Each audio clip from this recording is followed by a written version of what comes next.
can't hide the truth. Mr. Vedrföljnir, it's been quite some time since we last met. Rerir, I trust you're here because you have something important to discuss.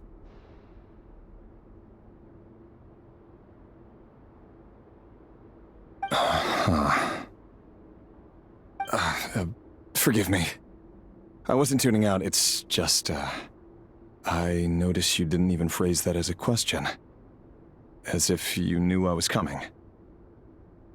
Tell me, does someone in your position ever feel the need to ask questions at all? It is indeed within my power to foresee certain things. Things like your arrival.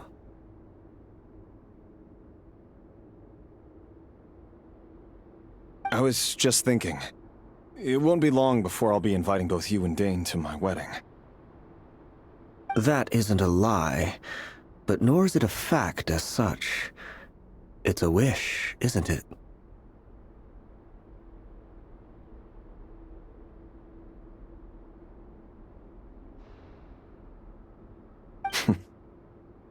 No fooling a prophet, is there? Ever since that day we met for drinks, I knew it was only a matter of time before you came looking for me. Does it feel good? Knowing how the future will unfold.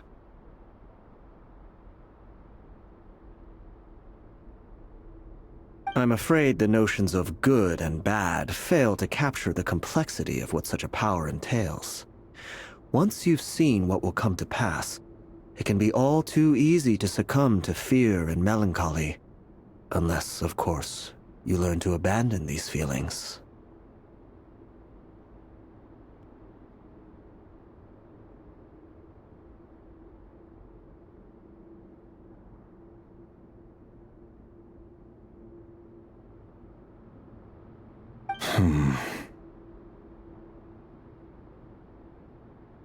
You fear my silence, and long to hear the words I left unspoken that day.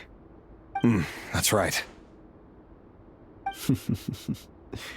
You must have noticed my reluctance to broach the subject, and the reason is simple. Because the truth could never have lived up to your hopes. For both our sakes, such words are better left unsaid.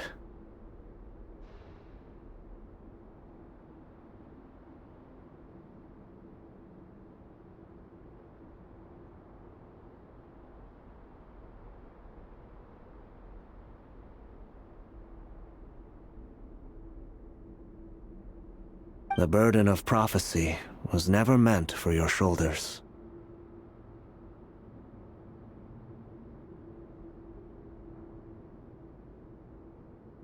So who exactly do you deem worthy to hear your prophecies? None but our exalted king?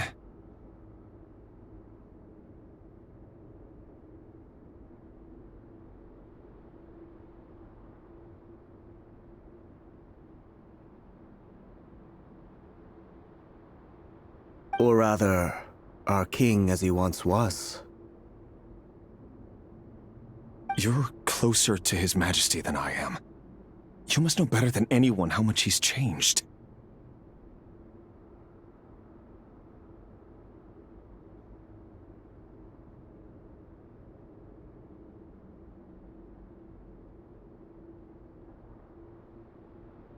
You say that as though it is to my benefit.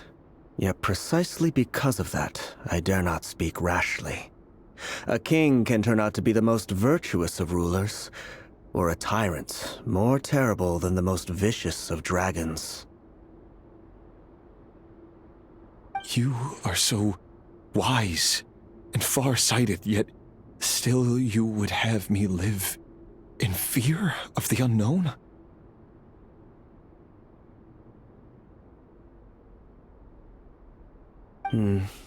You make a fair point. Especially given my silence alone was all it took to send you spiraling downwards. Very well, then.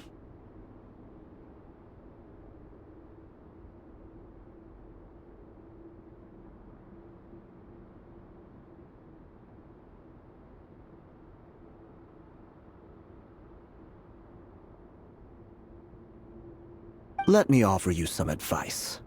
And I say this not as a prophet or a visionary, but simply as the brother of your friend.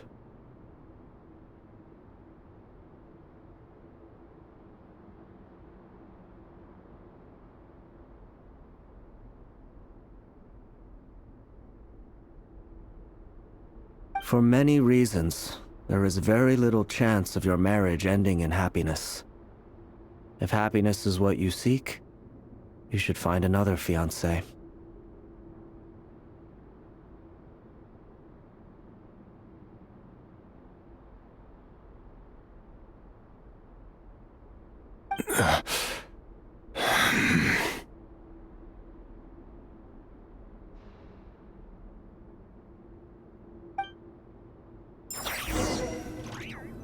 Hold on. There's that same black fog again. Could this memory belong to Thelindis? Guess I'd better tread carefully.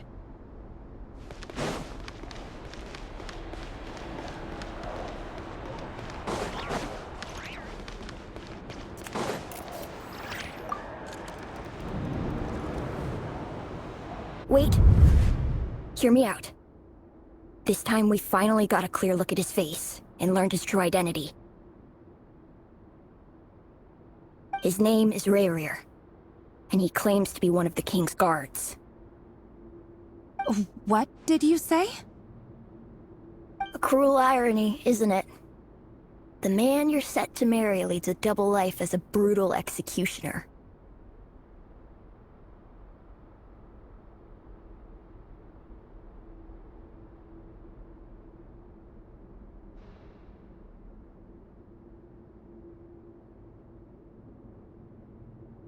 Why are you telling me all of this now?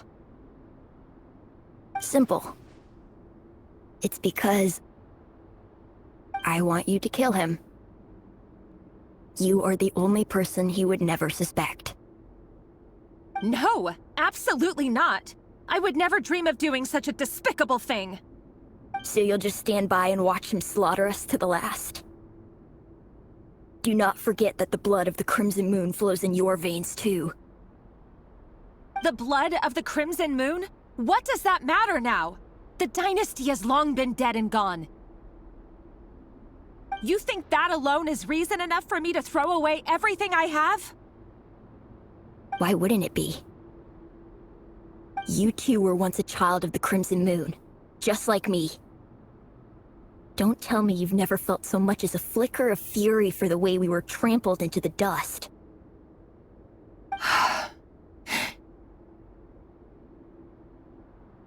As long as you promise to abandon this pipe dream of restoring your dynasty, I can try to persuade him. Or have him persuade the Vinster King. Persuade the Vinster King?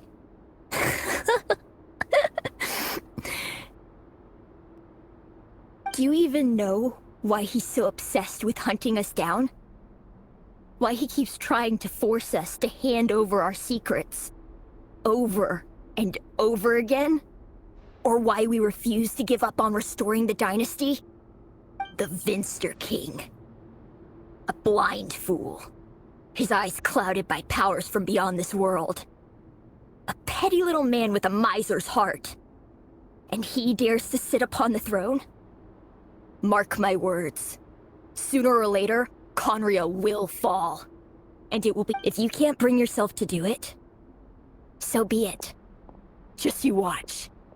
It won't be long before calamity descends upon us all.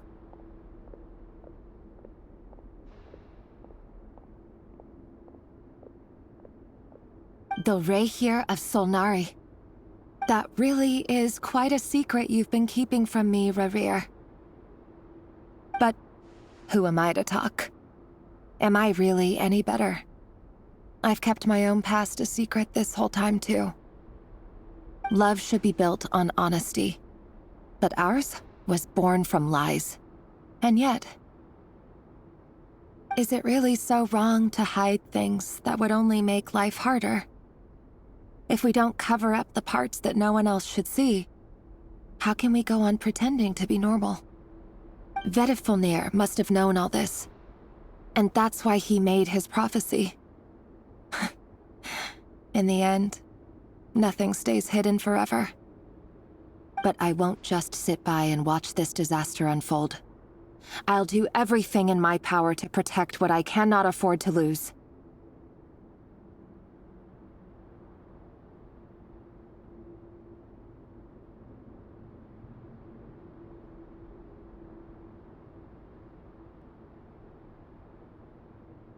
No matter who I have to face.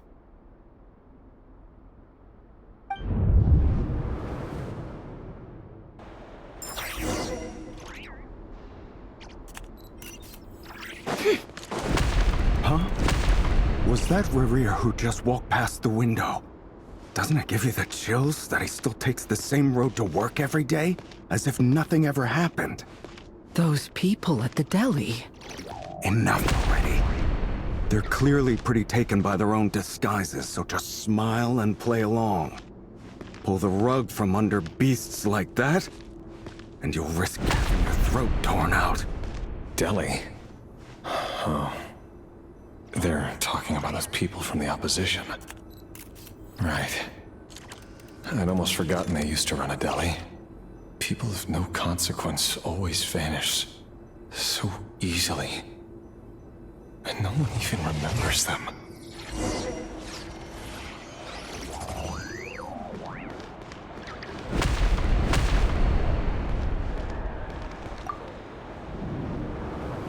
But surely you can see he's not the man he pretends to be! So many have died already, and they say that the king's madness grows with each passing day.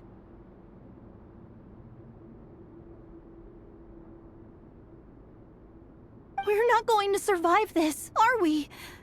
But why does it have to be this way? Do we really deserve to die just because of the blood that runs through our veins? Felindis! Are you even listening? Sorry, Freether. My mind was off wandering. I heard you, though. You're talking about what Rerir said. He's just following the king's orders. He's a secret agent, and it's his job to hunt down rebels and dissidents. By the time you first met him, he'd already taken lives. Maybe he was using you from the very beginning.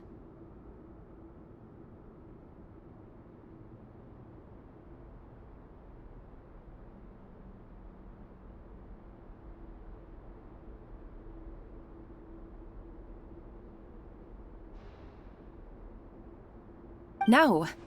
Rerir has no idea I have anything to do with the Crimson Moon. My family are only distant relatives of the main lineage, and besides, my eyes are perfectly ordinary. Truth be told, apart from my teacher, pretty much no one knows I have any connection to any of it.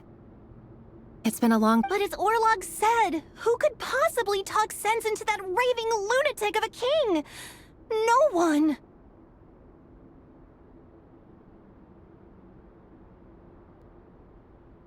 I'll work something out. Trust me, I'm with you all.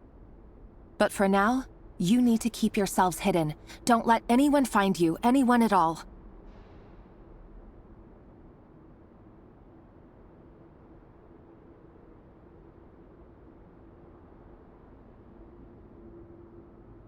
Don't forget that Rerir is an Eclipse operative. You need to be extra careful when he's around. And when I am too.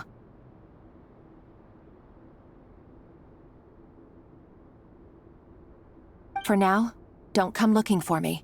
And if anything happens to me, just act like we've never met. If even you can't escape this, what hope do the rest of us have? But after all this time together, surely he wouldn't lay a hand on you.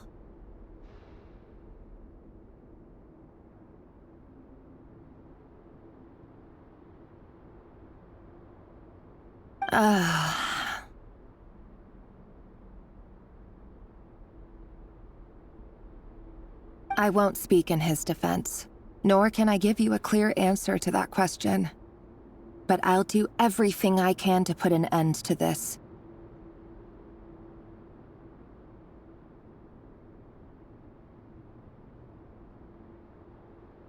Here, hold on to this. If an opportunity to escape presents itself, take it. You'll be glad you took some spare change. You call that change? But what about you? I've got a job, and there's still money coming in. But you can't go anywhere right now. Please think about yourself for once.